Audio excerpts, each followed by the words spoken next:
La Flecha Amarilla. Viajes sonoros por las historias del Camino de Santiago.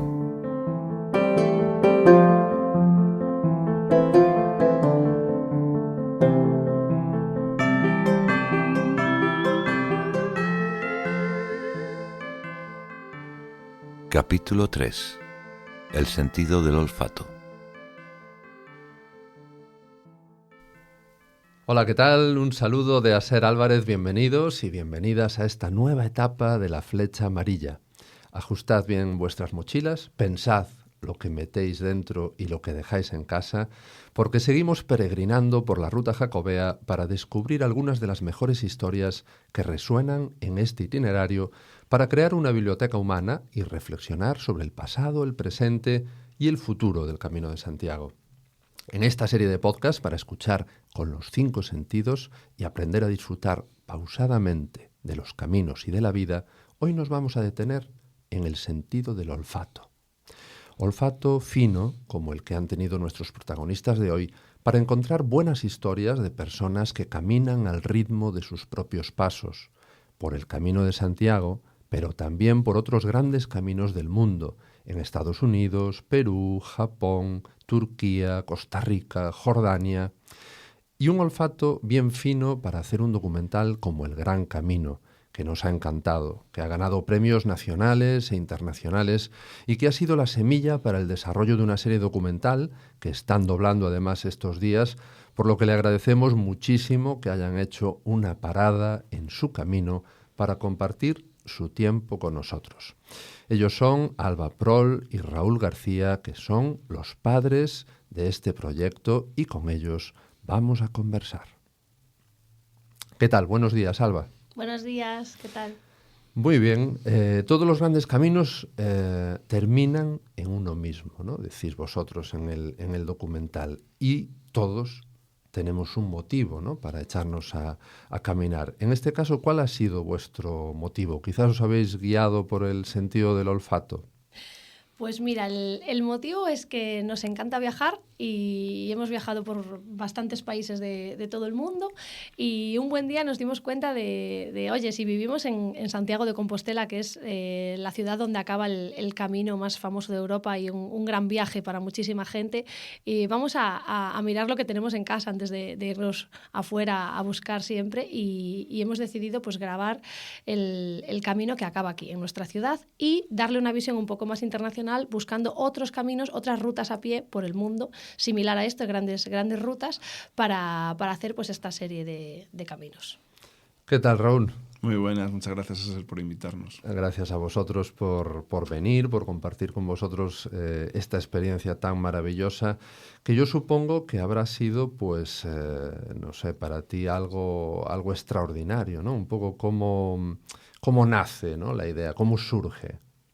La idea surge a partir de una convocatoria de Oteu Xacobeo, que es una promoción del Camino de Santiago que ha hecho el gobierno aquí en Galicia, y a partir de ahí, pues como decía Alba, nos surgió la oportunidad de hacer un pequeño documental, pero la cosa creció muchísimo más de lo que nosotros esperábamos, porque decidimos darle una vuelta, no hacer un documental solo del Camino de Santiago, sino buscar por qué la gente camina alrededor del mundo, y entonces nuestra idea es buscar y olfatear, como tú dices, historias a lo largo del mundo. Decidimos hacer unos cuantos caminos, 4 en este caso, uno distinto del otro, y a partir de ese documental que se estrenó en cines en España, pues funcionó bien, tuvo mucho más repercusión a nivel nacional e internacional de la que esperábamos, y a partir de ahí pues surgió hacer las series y seguimos haciendo caminos, y es una aventura absoluta. Uh-huh.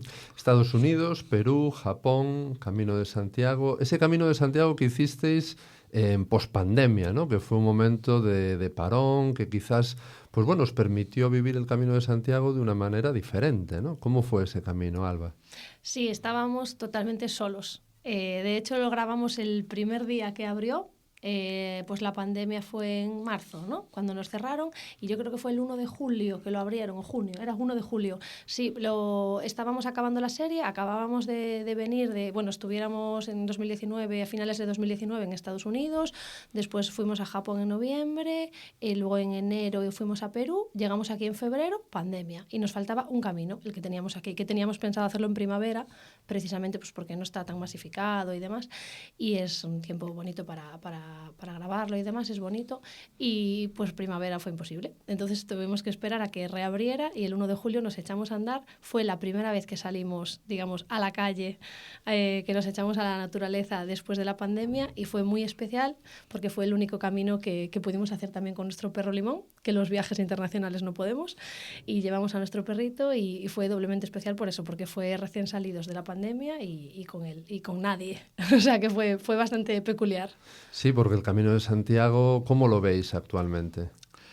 Está en el candelero, es una situación ahora mismo donde hay mucho debate en torno a la masificación del camino, especialmente en algunas de las rutas. Es un debate que está sobre la mesa y obviamente hay que reflexionar mucho sobre eso, porque si perdemos la esencia de lo que es un camino a pie, pues entonces perdemos al final el atractivo propio del camino, y entonces estamos matando, porque al final esto también es una cuestión económica, obviamente, porque hay mucha gente en torno al camino y que es un medio de vida para muchas personas, pero se puede matar a esa gallina de los huevos de oro, en el sentido de que si ya no me atrae porque es tan masivo, que es que yo quería caminar y encontrarme conmigo mismo, y lo que estoy haciendo es encontrarme con cantidades ingentes de personas, y me cuesta todo encontrar un sitio para comer, encontrar un sitio para dormir, encontrar un trayecto, un espacio de tiempo sin encontrarme a nadie para pensar en mí, aunque otras veces te apetezca encontrarte con gente,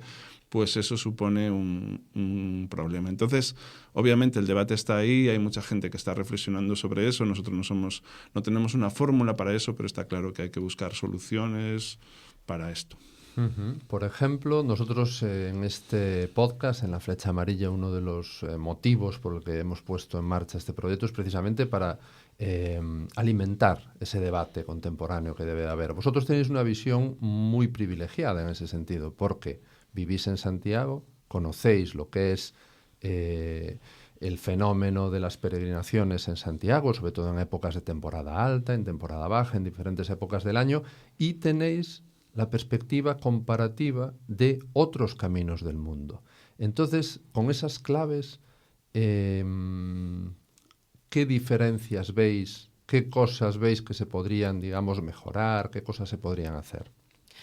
A ver, hemos hecho caminos de todo tipo, más masificados, menos masificados. También depende mucho la época del año en que los hagas, todos ellos, ¿vale? Porque normalmente tienen una temporada que es mejor, en los climas muy fríos pues es la cálida, en los climas muy cálidos es la templada, desiertos y demás pues es mejor no ir en verano, etcétera. Entonces depende mucho. Nosotros, claro, la clave para mí en el Camino de Santiago, desde nuestro humilde punto de vista, puede ser pues intentar fomentar rutas más pequeñitas, rutas más alternativas que no estén tan masificadas como las principales, que obviamente están desbordadas y hay muchas zonas rurales deseando que se potencie su entorno, y realmente tenemos un problema grave de despoblación rural en Galicia. Entonces hay zonas a las que le vendría muy bien un poquito de impulso y descongestionar las principales y por supuesto pues desestacionalizarlo, no centrarlo en los meses de verano, sino que bueno, pues gracias al calentamiento global, por desgracia, ahora tenemos más meses cálidos y la verdad es que bueno, pues es la ventaja que tiene dentro de lo triste de la situación del calentamiento global,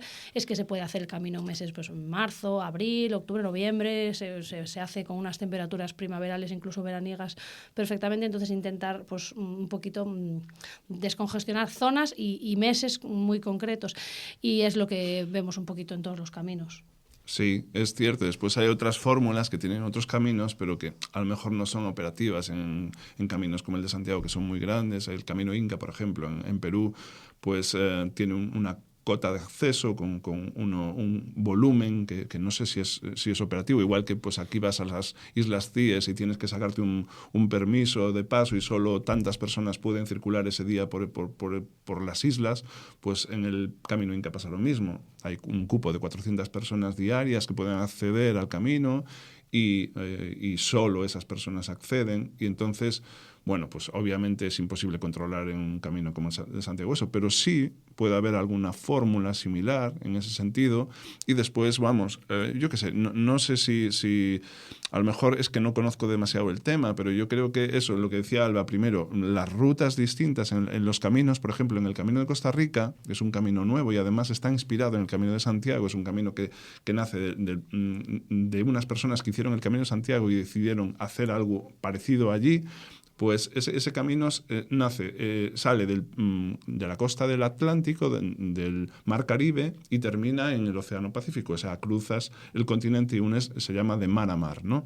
Pues ese camino lo hicieron pensando en las comunidades rurales, comunidades indígenas incluso, en las que no vivían absolutamente nada del turismo que en las zonas costeras, pues en un país tropical como Costa Rica, y además de parques nacionales increíbles, donde atraen a muchísimo turismo, sobre todo americano y canadiense, pues lo que hicieron fue: vamos a crear algo para atraer a mucha gente que le gusta la naturaleza, huir de esos parques que se están masificando y los vamos a destrozar, y vamos a enseñarles otros parques que no están demarcados, pero que son también tan hermosos, y te vas a encontrar igual de tucanes, serpientes, y te vas a encontrar el hormiguero exactamente en los mismos lugares, pero caminando. Y eso es lo que han hecho. Entonces, y eso es lo que sería más o menos unas fórmulas posibles aquí.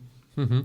Porque ¿cuáles han sido los caminos que habéis hecho? En el primer documental son 4 caminos, después hacéis, digamos, otra segunda, y después, en la segunda etapa del documental, contadnos esos caminos, hablándonos un poco. Pues mira, en inicio, en orden cronológico, hemos hecho Estados Unidos, que es el Pacific Crest Trail, la costa oeste del Pacífico, va de la frontera de Canadá a México o de México a Canadá. Se puede hacer en 2 direcciones a lo largo de toda la costa oeste de Estados Unidos, por las crestas. Es todo a través de montañas. Después el Kumano Kodo en Japón, que es una peregrinación hermanada con el Camino de Santiago.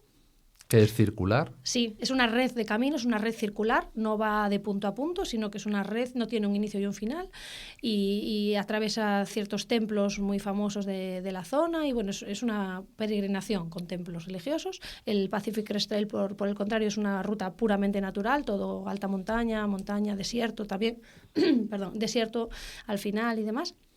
Estados Unidos, Japón, Perú, el Camino Inca, que sí que es una ruta que empieza en un punto y acaba en el mismo punto todo el mundo, que es el Machu Picchu. Y después hemos hecho el Camino de Santiago, que fue el 4, como decimos, que grabamos después de la pandemia. Esa fue el origen de estos 4 caminos, fueron el origen, y hicimos un largo documental. Luego, durante la pandemia, tuvimos mucho tiempo, pues estuvimos editando y demás, y al final surgió la idea de hacer la serie, y hemos decidido hacer otros 4. Entonces fuimos a grabar a Jordania, el Jordan Trail, que va por el desierto, también se puede hacer en 2 direcciones, dependiendo de la época del año, de norte a sur o de sur a norte. El Camino de Costa Rica, que como bien explicó Raúl ahora, va por el interior del país de costa a costa. Y el Monte Olimpo en Grecia, el ascenso al Monte Olimpo en Grecia, que es el más corto de todos, lo hicimos en 3 días. Se puede hacer en 4, 2 días ascender y 2 días descender, lo hicimos en 3 días. Es el más corto, pero es muy intenso, muy duro. Y por último, en Turquía, la Ruta Alicia, una ruta por el sur de Turquía, por una costa azul turquesa, playas paradisíacas, un mar Mediterráneo espectacular. Peregrinos de la vida, Alba Prol, Raúl García, con los que estamos conversando aquí en la Flecha Amarilla, en directo, precisamente para contaros pues muchas de estas experiencias tan maravillosas que ellos han tenido, guiados pues por ese sentido del olfato, ¿no? El sentido del olfato, que como decimos, tratamos de vivir la experiencia de la peregrinación con los 5 sentidos, que muchas veces cuando volvemos a lo esencial, cuando volvemos a caminar, ¿por qué caminas, no? Como dice ese muchacho en el tráiler, pues camino porque tengo piernas. eso nos hace volver al origen, Raúl, nos hace volver a la esencia de lo que somos. ¿Qué habéis visto en esos motivos, en esas experiencias, en esas historias que habéis ido a buscar? Está claro que hay tantos motivos para caminar como personas que hacen el camino. Y a mí es una cosa que me gusta mucho, aun en caminos muy, muy, muy trillados o muy, muy masivos, como pueden ser el Camino de Santiago o el camino al Camino Inca a Machu Picchu, es que aunque sea la misma ruta que haces, tú cuando vas caminando vas dando unos pasos que no exactamente ha dado todo el mundo. O sea, nadie ha hecho el mismo camino que tú realmente, porque nadie va a coincidir en los pasos contigo. Es una manera de verlo, pero para mí es esa manera de decir que todo el mundo hacemos el camino por muchos motivos y cada uno. Nosotros hemos encontrado de todo. También hemos encontrado muchas personas que lo hacen porque es un medio de vida. Por ejemplo, en el Camino Inca, los porteadores son personas que no lo hacen porque quieren caminar, sino porque necesitan hacerlo para vivir cargando con mochilas que pesan 40 kilos. Y esos motivos también son motivos importantes para caminar. Sostener una familia, que tus hijos puedan crecer, como decía uno de los porteadores, que mi hijo no tenga que hacer el camino de esta manera, sino que pueda hacerlo de otra manera. Sin la necesidad de estar cargando con este peso, que lo pueda disfrutar, porque yo he hecho cientos o decenas de caminos y todavía no he tenido la oportunidad de disfrutar de Machu Picchu. Pues eso, que hay muchísimas formas de hacer el camino y muchos motivos. Alba, ¿con qué historia te quedarías si tuvieras que escoger alguna historia potente de todas las que has conocido?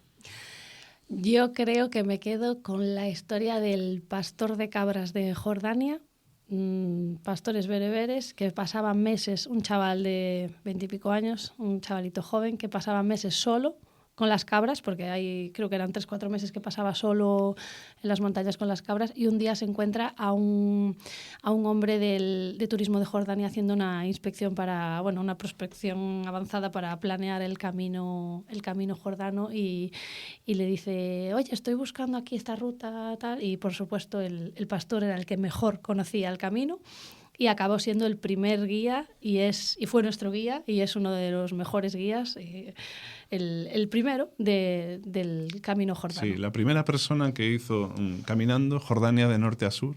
Es muy difícil, es un camino por el desierto, por las montañas y con muy, muy poca posibilidad de orientación. Es todo a través de GPS de los de antes, no móvil, no hay cobertura. Entonces es GPS con puntos de geolocalización y con marcas de piedras, hitos allí que alguien deja en algún momento, pero es muy, muy, muy salvaje.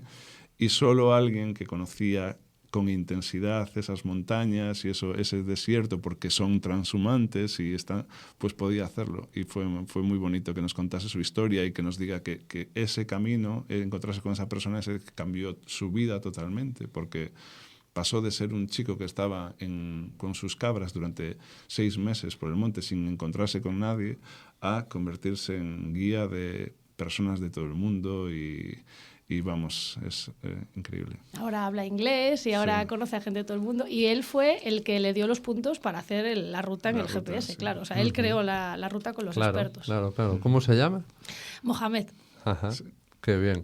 Pues esta historia es una de esas múltiples historias que podemos conocer tanto en el documental El Gran Camino como en la serie El Gran Camino. Y también me gustaría que me dijeseis pues alguna de esas motivaciones, ¿no? Decimos que cada peregrino tiene su camino, busca su camino, y cada peregrino tiene sus motivos también, ¿no?, para hacer ese camino. Uno es porque tiene piernas, simplemente, otro pues por cualquier otra razón, porque quiere buscarse a sí mismo o no, o por motivos religiosos, por motivos de turismo. ¿Con qué motivos, os quedáis cada uno de vosotros de decir aquella historia o aquella persona, ¿no?, aquella motivación que nos contó, pues me tocó especialmente? A mí me tocaron muchas y no te voy a contar las que más me tocaron, porque también me gustaría que vieses la serie, pero no vas a hacer spoiler. Pero sí que te voy a contar una que me hizo mucha gracia, porque es graciosa al mismo tiempo, pues obviamente está reflexionada, esa reflexión que nos hacía un chico en el Camino de Santiago después de la pandemia y que decía, era un chico italiano, de los pocos que hicieron el camino, que lo podían hacer, no se podía viajar entre Italia y España en ese momento, pero él estaba en España por un no sé qué motivo y tuvo que pasar aquí la pandemia y después dijo, pues voy a hacer el camino porque así ya termino mi periplo en España. Y él dijo, estaba en España porque me fui huyendo un poco de Italia, porque ya había hecho todo lo malo que puede hacer una persona a mi edad, no, a la edad de 50 años, él tenía 20 y pico.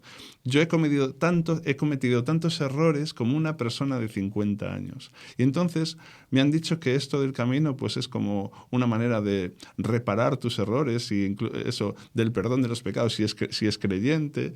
Y entonces yo vengo aquí a caminar todo lo que pueda para intentar volver a ser el que era y reparar esos errores todos. Entonces me hizo mucha gracia que él decía que ha cometido tantos errores como una persona de 50 años. Y venía al reseteo, ¿no? A resetear, a reiniciar. Sí. Qué bonita historia, sí. ¿Y tú, Alba, con cuál te quedarías? Pues no, creo que no puedo elegir una. O sea, pero bueno, en general eso, son historias de gente que necesita pues una pausa en el camino, que están empezando una nueva etapa, acabando una etapa, cerrando ciclo y viene muy bien para limpiar y purificar el alma y empezar otra etapa con energía.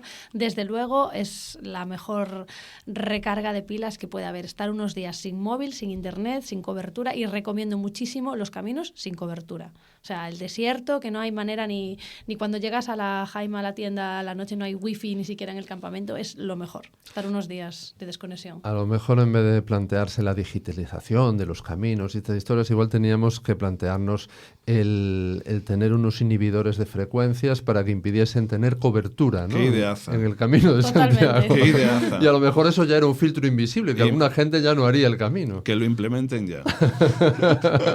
Podría ser una buena idea, porque sí que es cierto que esa desconexión que propicia el camino, ese volver al origen, volver al ritmo de nuestros pasos, a sentir con los 5 sentidos, a que se despierte el sexto sentido. Os voy a preguntar sobre el sexto sentido antes de que nos despidamos. El sexto sentido es ese sentido que nos conecta con lo misterioso, ¿no? ¿Habéis percibido en algún momento del camino pues ese tipo de historias, ¿no? De que, pues como este pastor, como Mohamed, ¿no? Que de repente él sabe que encontrarse con ese hombre no fue una casualidad, que fue un milagro, ¿no? Y que eso estaba escrito que tuviese que suceder. Supongo que él lo habrá contado, ¿no? Y que eso pasa mucho en el camino. Nos ha pasado, y te digo que nos ha pasado no solo una vez, sino nos ha pasado siempre. En todos los caminos que hemos hecho nos ha pasado siempre. Y te voy a contar lo que a veces... y no somos muy místicos nosotros, ni nada que ver, pero a nosotros nos ha pasado que muchas veces tú, como eres un profesional que estás intentando hacer un documental, no solo estás haciendo un camino por el placer de hacerlo, por desconectar, sino tú estás buscando historias, olfateando esas historias. Y por lo que sea, pues a lo mejor no encuentras la historia que quieres, o no has dado con eso que dices, lo tengo. Con eso, ahora sí lo tengo, ahora sí que tengo lo que yo venía a buscar aquí. Pues en muchas ocasiones, aunque llevábamos una preproducción muy grande, con personas, con lugares buscados, pues aún así grabábamos y decíamos, sí, pero nos falta encontrar. Y siempre, en algún determinado momento, y casi siempre al final de todo, sucedía que aparecía... y venía una persona, o encontrabas un lugar, o encontrabas una historia, o te pasaba algo que tenías que contar porque era maravilloso, siempre hacia el final nos ha pasado. Nos ha venido esa luz, y yo creo que va por ahí las cosas. Ese sexto sentido. ¿Tú qué dices, Alba? Sí, siempre hay un día que suele ser el último o el penúltimo y decimos, ya está, ya llegó, esta es la entrevista mágica. O sea, esta es la magia que nos faltaba, porque te encuentras muchos viajeros, bueno, pues algunas historias tienen más encanto, otras menos, otras tal, pero siempre queremos como algo que vaya un poco más allá y suele llegar el último día y decimos, vale, ya está.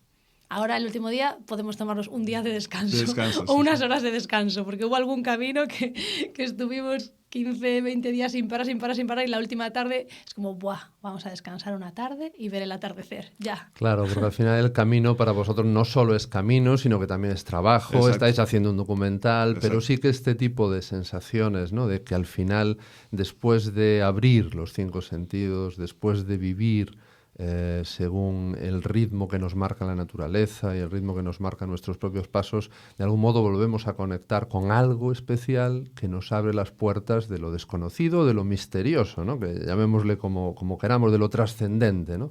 Que es a lo que siempre le hemos llamado pues ese sexto sentido, esa intuición o ese canal, ¿no? Que nos conecta con otras dimensiones pues que no conocemos muy bien y que uno se da cuenta de que dice esto pasó pues porque tenía que pasar, ¿no? Y que es muy difícil explicarlo con palabras a alguien que no haya hecho nunca el Camino de Santiago, por ejemplo, u otros caminos.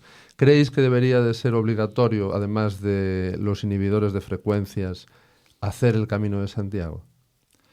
Hombre, no sé si el Camino de Santiago en concreto, ojalá que sí, pero porque me gusta muchísimo, es precioso y lo recomiendo a todo el mundo. Pero lo que sí que debería ser obligatorio es salir de tu rutina habitual y hacer caminos.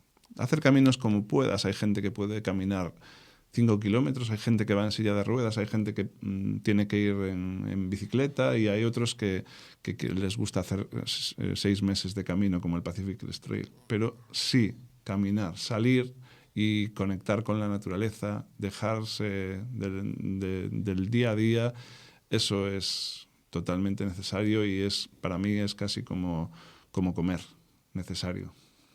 Alba. Sí, yo como dije antes es la purificación anual. Creo que deberíamos hacer un camino al año. Ahora, de hecho, hizo ahora 2 años que hicimos el último y se lo estaba diciendo a Raúl que ya necesito otro camino para limpiar. Claro, pues con ese mensaje nos quedamos. También vosotros, este camino ha venido con un pan debajo del brazo, con un bebé que se llama Aldán, que también os ha hecho parar, ¿no? El camino. De hecho, ahora teníais que hacer más temporadas del Gran Camino, pero las cosas tienen que esperar porque hay prioridades en la vida. Sí. Así que también le enviamos un saludo aquí al señor Aldán, que nos estará escuchando por el streaming que estamos haciendo a través de YouTube, desde la guardería, donde lo acabáis de dejar. Y os dejamos que volváis también vosotros al doblaje de esa serie El Gran Camino que os recomendamos. ¿Dónde se puede ver? ¿Dónde puede verla la gente? En un montón de canales de televisión, ¿no? Sí, es difícil. Para nosotros ha sido pues bastante grande todo esto, ha crecido muchísimo y la verdad es que no tenemos toda la información. Lo que recomendamos siempre, si pueden, pues que nos sigan en nuestras redes sociales, @TheGreatWayDocumentary, ahí hay un montón, vamos publicando todas las veces que no sabemos pues una tele, una plataforma en la que está. Sí que sabemos que pues aquí en España, por ejemplo, en Galicia ahora mismo está colgada el documental en abierto en la plataforma que ha creado la televisión de Galicia, sí, galega.gal. En la televisión catalana también está en abierto la serie, la primera temporada de la serie en la televisión pública catalana y en España creemos que ahora mismo en abierto son los que hay. Pero vamos, si nos siguen, pues ahí tendrán oportunidad de ver dónde van contando. The Great Way Documentary, El Gran Camino. Muchísimas gracias por vuestro tiempo, por compartir con nosotros vuestra experiencia y que tengáis un feliz camino, buen camino y continuamos caminando, que como decís, pues es una actividad que casi se podría decir que es un acto subversivo, ¿no? Exactamente. Exacto. Muchísimas gracias. Gracias a ti. Gracias a ti. Un abrazo.